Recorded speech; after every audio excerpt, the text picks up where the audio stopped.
अस्सलाम वालेकुम my dear students, my name is Hasan Raza. उम्मीद करता हूँ आप तमाम स्टूडेंट्स बखैर वाफ़ियत हैं। माय डियर स्टूडेंट्स, आज के इस क्लास में हम अपने कॉन्सेप्चुअल क्वेश्चंस के पोर्शन को ख़त्म करेंगे। आपको याद होगा हमने अपनी प्रीवियस क्लास में पहले 6 कॉन्सेप्चुअल क्वेश्चंस को डिस्कस किया था। आज के इस क्लास में रिमेनिंग 5 कॉन्सेप्चुअल क्वेश्चंस को आपके सामने रखा जाएगा। तो चलिए स्टूडेंट्स, बगैर किसी ताख़ीर के चलते हैं अपने वाइट बोर्ड की तरफ। माय डियर स्टूडेंट्स, ये रहा हमारे आज के लेक्चर का पहला कॉन्सेप्चुअल क्वेश्चन और इस चैप्टर के लिए ये 7th है। My dear students, conceptual question में आपसे पूछा क्या जा रहा है, थोड़ा सा टेक्निकल है इसलिए इम्पॉर्टेंट भी है। How many watt hours are there in 100,000 joules? 1000 joules में कितने वॉट ऑर्स होंगे? तो माय डियर स्टूडेंट्स, ज़रा रिकॉल करें कि ये वॉट और आखिर यूनिट किसका है। मैं आपको बता चुका हूँ कि जब भी पावर के साथ टाइम के यूनिट मल्टीप्लाई हों तो आपके पास हमेशा एनर्जी के यूनिट्स आते हैं। तो वॉट और कितने वॉट और 1000 जाउल्स के बराबर होंगे, इसका जवाब देने के लिए आपको पहले ये पता होना चाहिए कि 1 वॉट और में कितने जाउल्स होते हैं। तो my dear students, find out करते हैं कि 1 वॉट और में कितने जाउल्स हैं। Students, 1 watt is equal to 1 joules per second और में 3600 सेकंड्स होते हैं। तो सॉल्व किया तो पता ये चला कि सेकंड इस सेकंड से कैंसिल हो गया, तो ये 3600 जाउल्स के इक्वल आ जाएगा। तो याद रखिएगा 1 वॉट और is equals to 3600 joules. My dear students, ये भी लिखा जा सकता है कि 3600 जाउल्स मिलकर 1 वॉट और बनाते हैं। आपका सवाल ये है कि 1000 जाउल में कितने वॉट ऑर्स होंगे। तो क्यों ना इस पूरी इक्वेशन को, लेट्स से इसे इक्वेशन नंबर 1 कहते हैं, 3600 पे डिवाइड कर दिया जाए। इस तरह करने से हमारे पास 1 जाउल की वैल्यू आ जाएगी। तो अगर हम पूरी इक्वेशन को डिवाइड करेंगे 3600 पे, तो 3600 divided by 3600 joules is equals to 1 divided by 3600 आ जाएगा। 7 यूनिट्स आ जाएंगे वॉट और। स्टूडेंट्स, ये 3600 से कैंसिल, तो 1 joule would be equals to 1 over 3600 watt hours. Students, ये तो 1 जाउल की वैल्यू है, आपको चाहिए 1000 जाउल की। अब इसे इक्वेशन नंबर 2 कहते हैं और इस इक्वेशन नंबर 2 को मल्टीप्लाई करते हैं 1000 के साथ, तो ये बन जाएगा 1000 multiply by 1 is equals to 1 over 3600 multiply by 1000 watt hours. तो माय डियर स्टूडेंट्स, ये इक्वेशन फाइनली क्या बनेगी? 1000 joules is equals to 1000 over 3600 watt hours. अगर आप इसे कैलकुलेटर पर सॉल्व करें तो ये 1000 joules is equals to 0.28 watt hours के इक्वल आ जाएगी। तो माय डियर स्टूडेंट्स, थोड़ा सा मुश्किल लग रहा था, लेकिन 2 से 3 स्टेप्स हैं। 2 से 3 स्टेप्स में आपका रिक्वायर्ड आंसर आपके सामने आ चुका है। इम्पॉर्टेंट है, शॉर्ट क्वेश्चन में पूछा जा सकता है, तो ज़रूर इसकी प्रैक्टिस कीजिएगा। Let's move on towards the next conceptual question. My dear students, this is the next question for today's class और इस चैप्टर के लिए ये 8th कॉन्सेप्चुअल क्वेश्चन है। तो 14.8 चलिए पढ़ते हैं। फ्रॉम योर एक्सपीरियंस, आपके तजर्बे के हवाले से पूछा जा रहा है, in watching cars on the road at night are automobile headlamps connected in series और पैरेलल? जो गाड़ी के हेडलैम्प्स हैं ये सीरीज़ या पैरेलल में कैसे कनेक्टेड होते हैं? स्टूडेंट्स, इसका जवाब बहुत सिंपल है। चलिए हम 2 हेडलैम्प्स को या 2 सिंपल लैम्प्स को सीरीज़ में कनेक्ट करते हैं और देखते हैं कि क्या होगा। स्टूडेंट्स, अगर मैं इन दोनों लैंप्स को एक ही सोर्स के साथ कनेक्ट करूं विद सिंगल स्विच के साथ कनेक्ट करने पर, जिस वक्त मैं स्विच को क्लोज करूंगा, सर्किट को ऑन करूंगा, करंट फ्लो होना शुरू होगा और एट द सेम टाइम दोनों हेड लैंप्स ऑन हो जाएंगे और सर्किट जो है वो कंप्लीट होने की वजह से करंट वापस बैटरी के नेगेटिव टर्मिनल में आ जाएगा। स्टूडेंट्स, इमेजिन करें अगर इनमें से कोई एक हेडलैम्प भी ख़राब हो जाए या किसी एक पॉइंट से भी सर्किट डिस्कनेक्ट हो जाए। लेट्स से यहाँ से सर्किट डिस्कनेक्ट हो गया, ये हेडलैम्प बी काम करना बंद हो गया, ए अभी भी ठीक है, तो क्या ए ऑन रहेगा? द आंसर इज़ नो, क्योंकि करंट को फ्लो करने के लिए एक ही पाथ मिल रहा है और वो पाथ भी डिस्कनेक्ट हो चुका है, तो क्या सर्किट में करंट फ्लो करेगा? The answer is absolute no. My dear students, इसका मतलब ये हुआ कि एक भी लैंप के ख़राब होने से दूसरा लैंप ऑटोमेटिकली काम करना छोड़ देगा। क्या आप अक्सर गाड़ियों में भी ऐसा ही देखते हैं? अक्सर आपने अपने तजर्बे से ये बात एक्सपीरियंस की होगी, देखी होगी कि अगर किसी गाड़ी का एक हेडलैम्प ख़राब है तो दूसरा फिर भी काम कर रहा है, एक सामने वाली लाइट ऑफ होने से दूसरी फिर भी ऑन है, तो उसका मतलब ये हुआ कि ये सीरीज़ में कनेक्टेड नहीं है, ये पैरेलल में कनेक्टेड है। ताकि स्टूडेंट्स इसकी रीज़न भी यही है, अगर एक हेडलैम्प ख़राब हो जाए तो गाड़ी का दूसरा हेडलैम्प ऑन रहे, ऑपरेशनल रहे, वर्किंग में चलता रहे, और दोनों हेडलैम्प्स को मिलने वाला पोटेंशियल डिफरेंस भी कांस्टेंट और बराबर हो। आप जानते हैं पैरेलल में वोल्टेज भी बराबर मिलते हैं। So my dear students, the headlamp should always be connected in a parallel, तो this is the correct. The headlamp of the car is always connected in parallel, ताकि अगर एक काम करना बंद हो जाए दूसरा काम करता रहे और दोनों को मिलने वाले वोल्टेजेस भी बराबर हों। उम्मीद करता हूँ ये पॉइंट आपको क्लियर हुआ है। मूव ऑन करेंगे आज के अगले कॉन्सेप्चुअल क्वेश्चन की तरफ। माय डियर स्टूडेंट्स, ये रहा हमारे आज के लेक्चर का next conceptual question. Conceptual question वाकई कॉन्सेप्चुअल है, थोड़ा सा ज़रा ट्रिकी है, लेकिन मुझे यकीन है कि आप इसे फ़ौरन से अंडरस्टैंड कर लेंगे और इसका जवाब देने में कामयाब हो जाएंगे। स्टूडेंट्स, क्वेश्चन है, अ सर्टेन फ्लैश लाइट, कोई फ्लैश लाइट है जिसमें 10 ओम्स का बल्ब है और एक 5 ओम का बल्ब है। यानी कहा यह जा रहा है कि ऑप्शंस हैं, आप चाहे तो 5 ओम्स का बल्ब यूज़ कर लें और आप चाहे तो 10 ओम्स का बल्ब यूज़ कर लें, तो आप कौन सा बल्ब यूज़ करेंगे? ठहरिए, रुकिए ज़रा, कंडीशन सुन लीजिए। Which bulb should be used to get the brighter light? कौन सा बल्ब यूज़ किया जाए, 10 ओम्स का या 5 ओम्स का, ज़्यादा ब्राइटर लाइट हासिल करने के लिए? Which bulb will discharge the battery first? 5 ohms का या 10 ओम्स का? कौन सा बल्ब जल्दी बैटरी को डिस्चार्ज कर देगा? स्टूडेंट्स, वही बल्ब बैटरी को डिस्चार्ज करेगा जिसकी रेजिस्टेंस कम है। ज़ाहिर है जिसकी रेजिस्टेंस कम है उसमें से करंट ज़्यादा फ्लो करेगा और ज़्यादा करंट फ्लो करने की वजह से बैटरी जल्दी डिस्चार्ज हो जाएगी। चलिए इस बात को थोड़ा प्रैक्टिकली फार्मूले की मदद से अंडरस्टैंड करते हैं। डियर स्टूडेंट्स, आपने पावर्स के कुछ फार्मूला पढ़े थे। एक फार्मूला था P is equals to I square R और एक फार्मूला था P is equals to V square over R. मैं कौन सा पावर का फार्मूला यहाँ पर यूज़ करूँ? डियर स्टूडेंट्स, क्या मैं आई स्क्वायर आर यूज़ करूँगा या V square over R use करूँगा? Dear students, the answer is I will use V square over R. मैं इस फार्मूला को यूज़ करूँगा। अब बहुत इंपॉर्टेंट बात है, गौर से सुनिएगा। Why not I square are?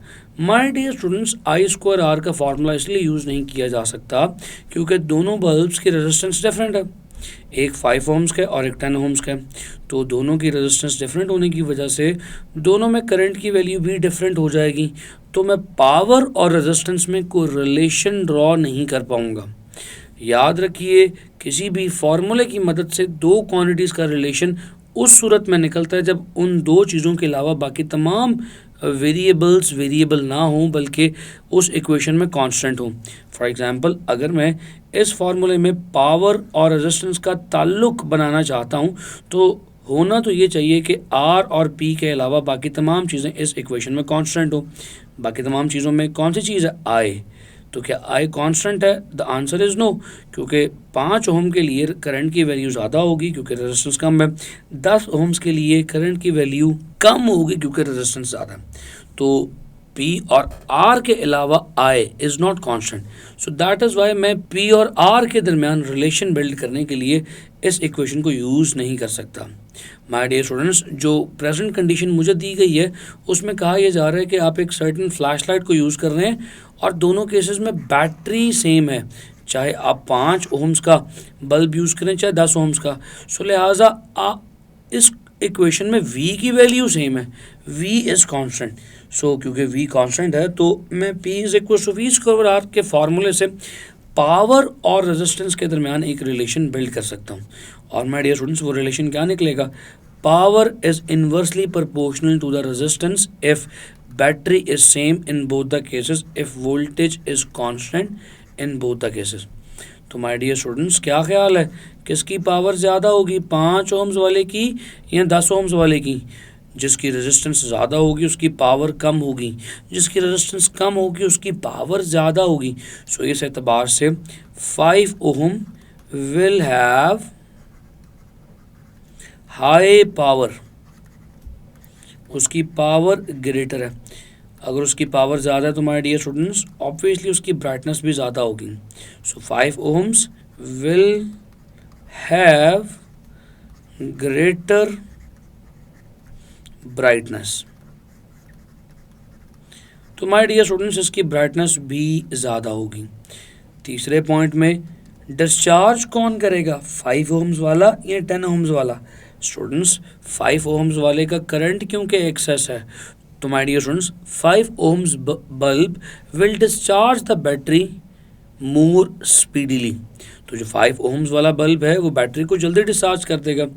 5 ohms bulb will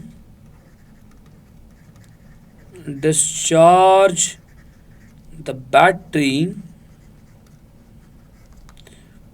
more fastly।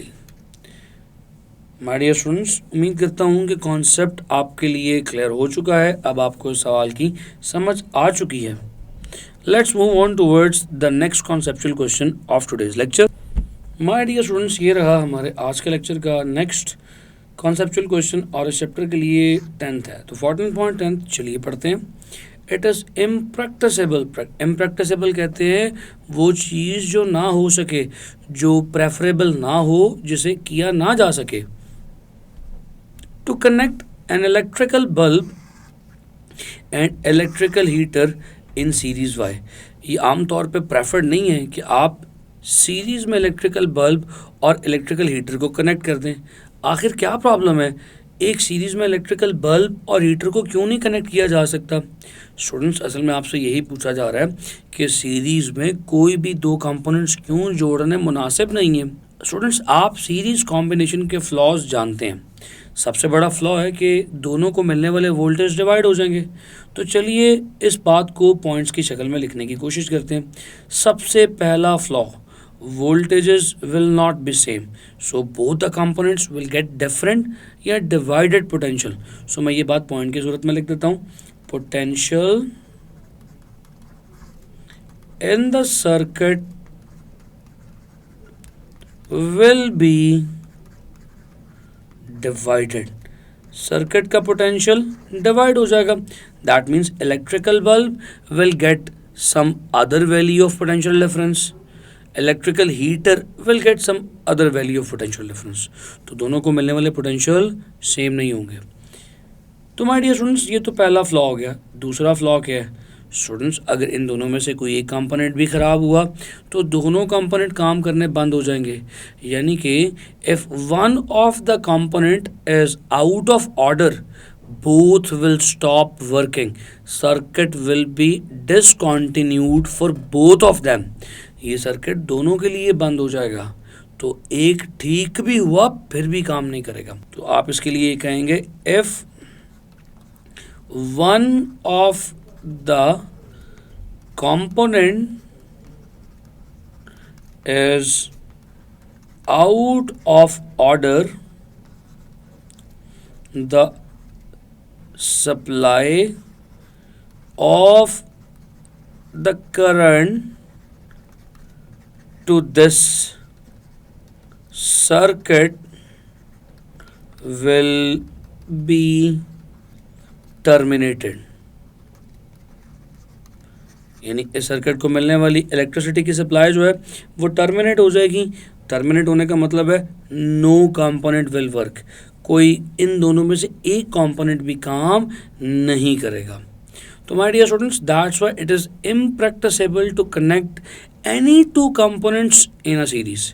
कोई भी दो कंपोनेंट्स इसी वजह से सीरीज़ में नहीं जोड़े जाते, चाहे इलेक्ट्रिकल बल्ब हो, इलेक्ट्रिकल हीटर हो या चाहे दो इलेक्ट्रिकल बल्ब्स हो, हमेशा सीरीज़ में कनेक्शन इसलिए फेवरेबल या प्रेफरेबल हाउस होल्ड अप्लायंसेस का नहीं है। उम्मीद करता हूँ कि ये कॉन्सेप्चुअल क्वेश्चन भी आपके लिए अब क्लियर हो चुका है, आपने कॉन्सेप्ट भी समझ लिया है। अब हम मूव ऑन करेंगे आज के इस अगले कॉन्सेप्चुअल क्वेश्चन के लिए, जो कि इस चैप्टर के लिए भी आखिरी होगा। माय डियर स्टूडेंट्स, ये रहा हमारे आज के लेक्चर का लास्ट कॉन्सेप्चुअल क्वेश्चन, और इस चैप्टर के लिए भी ये लास्ट वन ही है। स्टूडेंट्स, क्वेश्चन 14.11 कहता है, does a fuse in a circuit controls potential difference और द करंट। एक सर्किट में लगा फ्यूज पोटेंशियल डिफरेंस को कंट्रोल करता है या करंट को कंट्रोल करता है? माय डियर स्टूडेंट्स, आप जानते हैं कि फ्यूज एक सेफ्टी फीचर है, एक सेफ्टी कंपोनेंट है।